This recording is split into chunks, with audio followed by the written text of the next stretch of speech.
Sporlan, creating products that provide solutions so that your air conditioning and refrigeration needs are not only met, but exceeded. Offer the highest quality products, innovative solutions, and unparalleled support in the market.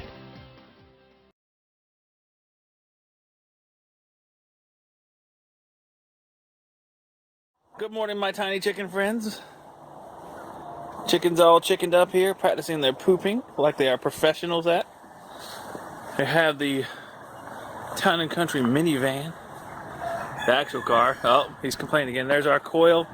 We'll be taking it off to work today to change it out in a Goodman gas pack. Stay tuned. Package unit here from the Goodman family of companies. We're covering some refrigerant. And see how much refrigerant's in here, because I was curious about that. 177 ounces. That's 10 plus pounds, so I might not have enough. Darn it. I have 2 partial jugs, and I'm not quite sure they're going to cut it. So I have to check and weigh those jugs and see. It'd be nice if I didn't need to go get another jug, but I guess I might have to. So we'll let this thing recover. I'm going to start taking the top off of it, because we got to get to this evaporator in here. Top off here, just simple. You just take the screws out. Unplug the 3 disconnects right here on these wires. See them right here. Pretty simple. See, we have 1 screw right down here on the bottom. You can see the stains. We've done the video on this already. And in the pan you can see if I can zoom in. There we are. A little focus. You can see that we have oil. So we're going to be taking these 3 screws out right here from the other side. Then we have a bunch of screws to take out on this side as well. Right here. All the way down the line. So let me get those screws out so we can loosen this evaporator. Recovery machine stopped. Got a red button on. Oh, high pressure. Feedback for Goodman. Hopefully they've corrected this. We have a screw right here. It's behind, I'll see it, the flue. Right here, I might have it backwards, but it's behind the flue, so you can't actually reach it until you take it apart. It's kind of dumb. So just a little bit lower, or a little bit higher, we'd be fine. I mean, like a little bit, see? Just a little bit. So let's move that screw, Goodman. All right, thank you. So I wanted to get that last screw out down there. Easiest way to do it, I tried to get my little ratchet on there. Right here, but it really didn't work. It's kind of a long haul to stick your arm down there and it didn't want to come out. So what I did is I took the blower out, because on every Goodman repair you must, take apart the entire unit, I guess.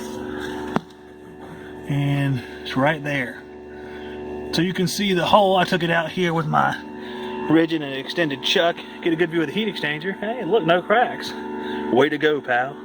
No leaks there, at least. I'm gonna put this back in when I'm done putting the new evaporator in. I can reassemble the entire unit. Off the suction line and taped it off. I unscrewed the liquid line nut from the TXV. Have to loosen up the expansion valve and take it off, because we got to use that again. Then hopefully I can slide this out without too much trouble, but we shall see. The valve is removed. One of the issues we're going to face is that we have equalizing tube connection up here for the externally equalized TXV. Well, this is an aluminum coil, so this is aluminum right here. They don't have this. They send you a separate piece, but it's going to have to be installed over here. So we'll see how that works, and we'll see how that works with the Zoomlock, because we wanted to use a Zoomlock on this, so we'll see if that's possible or not. But I believe there's a bell in. We might be able to crimp it on there, but that's going to also drive up the cost of fittings for the job, because we're going to need 2 fittings for that, so we shall see. It's kind of a pain in the ass to try to lift this 5-ton evaporator straight up, but it is out. I lifted it up, I actually stood up right here with a foot here and a foot here, yanked it out and threw it over there and yelled obscenities at it. So I'm going to drop the much lighter aluminum evaporator in there now. Yippee. Figure out how we're going to configure the piping on this new setup. Aluminum coil's in place. I've done the screw up top here. I haven't done some of the other screws. The drain pan is a royal biatch to get in there, because it drops down. I thought I had cracked it almost at one point, but I hadn't, thank goodness. These capillary tubes are sitting a little bit higher than the previous ones with a distributor right there, so I might have to make a fitting here to turn out off the TXV, because as you can see, the TXV used to be right down here, a little bit lower, so it's going to be kind of, we'll see how it works out there. So we might have to make a fitting. Of course, it looks like we're going to have to make a fitting. It's going to be too high once I put that factory piece back on it. And of course, we still have to figure out the equalization tube, see how far it reaches, see if it reaches all the way over there to the copper. So hopefully it does, or else Goodman had poor planning. Let's have a little message for Goodman right now. piece coming off the TXV there. Went ahead and put a crimp on it. You can see that here. It's going to come off and head this way, right here. So I'm going to cut this off, get it ready, crimp this on so I can put it on here. What I'll probably do is cut out this dryer here and put the Zoomlock dryer right here instead. Should be like an elbow down there, maybe a straight fitting. We'll see.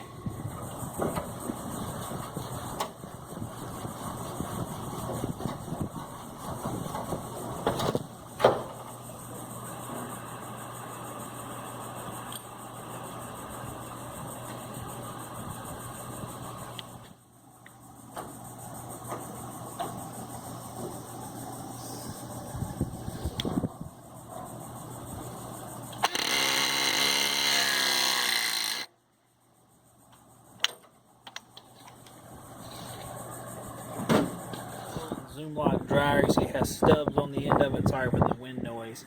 Here's our piece coming up. I'll get out of the way here. Piece coming up, we're going to put an elbow, turn up with the dryer, then go into this piece right here. Coupling on top, the 90 on the bottom, so we're good to go here. There was a little bit of play in the fitting, just a little tiny bit, so that kind of worries me, so I'm going to see if that's just the O-ring play a little bit. And when I pressure it up, I'll check and see. Guys, I couldn't Sporlan Zoomlock all my fit. What? There's a piece of crap in the background. Oh, sorry. That's better. Unfortunately, guys, I couldn't Zoomlock all of my fittings together because they gave me the wrong equalizing tube fitting. John Stone gave me a 3/4 instead of 7/8. So I actually had to use one of my 7/8 couplings with the embedded equalizing fitting. I'll show you what it is here in a second, but I had to braze that because, of course, I don't have any Zoomlock fittings like that. Unfortunately, I don't know if they make any. Maybe I'll ask about that. Otherwise, I could have used some other arrangement if I would have known, but unfortunately, I didn't know. This fitting I had to do, of course, is brazed here and brazed here. This is a flare, equalizing point back to the TXV. I still had to hang the bulb up, but I was waiting until I got done with the pressure test, which is at 225 when I started, so right around 225, we're just over 225, so we're good right now. We're gonna leave it for a while, probably 30 minutes, then we'll move on. Gone for about 2.5 hours. Had to run back to the house, a little family emergency, which we are accustomed to, and we're good to go. We're still right above 225. Went up a little bit because of the remaining refrigerant in the system, I bet. So we're golden. I'm gonna put the vacuum on. We're gonna let it rip. Vacuum pump here, which you know what? The handling, like the carrying handle and everything, I really like that. That's like my favorite part of this thing, oddly enough. Our microns are going down like a rock here. As you can see, we had the Blue Vac Mini on there. Thank you again, BK HVAC, who sent me that Blue Vac Mini when he knew I was a man in need. I appreciate it. So vacuum's pulling down really well with our Zoomlock fittings. We have 1, 2, and then 3 over here, and then a braze fitting up there, and of course the flare for the TXV. So we have all sorts of different fittings, and a compression fitting or a chat lift fitting for the TXV. So a little bit of everything here, and they're all holding tight. Refrigerant in there out of my partial containers, which probably don't have a whole lot of refrigerant in them. In fact, I don't hear much coming out now. That's not a really good sign. 10 ounces, only need 9 more pounds or so. Yeah. Let me get the other one out and put as much in as I can. Back up again. I bet you've never seen a Goodman sprinkler. Check this out. The air's blowing through here because the panel's not on. I don't know if that speaks to static or just a bigger gap on this coil or what, but looky there. That thing looks like a sprinkler. Better get the door back on before we get all wet. It's all up and running. We had about 10-12 degrees of superheat on that TXV. I also had about 7 or 8 degrees of subcooling. Pressure was right around the 125, 130 mark. Low side, high side, we were right above 300, right around 320, 325. So doing pretty well. Of course, we're draining because we have a lot of humidity trapped inside.